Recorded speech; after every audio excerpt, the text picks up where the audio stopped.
ইরানের রাজধানী তেহরান সহ বিভিন্ন জায়গায় টানা 2 রাত তীব্র সরকার বিরোধী আন্দোলন হয়েছে।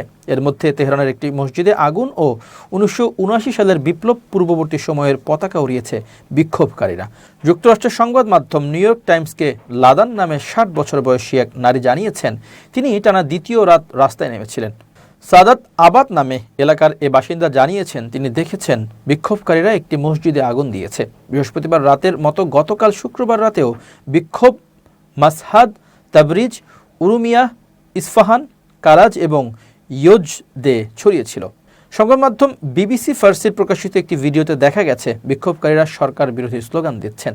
তারা সুপ্রিম লিডার আয়াতুল্লাহ আলী খামেনির মৃত্যু কামনা করে আর রাজতন্ত্রের পক্ষে স্লোগান দিয়েছেন। দেশটির রাষ্ট্রীয় টিভিতে বিক্ষোভে অংশ না নিতে সাধারণ মানুষকে আহ্বান জানানো হয়। বাবা মায়ের উদ্দেশ্যে দেওয়া বার্তায় বলা হয়, আপনার সন্তানদের বিক্ষোভে যেতে দেবেন না। সতর্কতা দিয়ে বলা হয়, যদি সেখানে গোলাগুলি হয় এবং আপনার সন্তানের কিছু হয় তাহলে অভিযোগ করবেন না।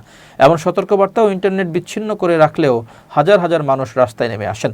আমির রেজা নামে 42 বছর বয়সী এক প্রকৌশলী তেহরান থেকে জানিয়েছেন, তিনি গুলি ও সাউন্ড বোমার শব্দ শুনতে পেয়েছেন।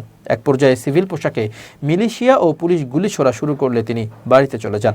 তিনি বলেছেন, বিক্ষোভকারীদের সরিয়ে দিতে নিরাপত্তা বাহিনী আকাশের দিকে গুলি ছোড়ে।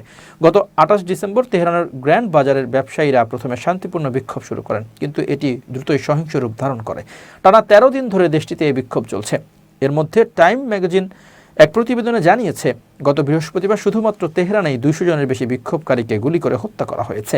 বিক্ষোভ সহিংস রূপ ধারণের জন্য যুক্তরাষ্ট্রকে দায়ী করছে ইরান। জাতিসংঘের নিরাপত্তা পরিষদে দেশটি বলেছে, যুক্তরাষ্ট্রের প্ররোচনায় শান্তিপূর্ণ বিক্ষোভ এখন সহিংস হয়ে পড়েছে। এর মধ্যে যুক্তরাষ্ট্রের প্রেসিডেন্ট ডোনাল্ড ট্রাম্প নতুন করে হুমকি দিয়েছেন, ইরান সরকার যদি বিক্ষোভকারীদের হত্যা করে তাহলে তারা ইরানে শক্তিশালী হামলা চালাবেন। তিনি দাবি করেন, ইরান সরকার এই মুহূর্তে বিপদে আছে।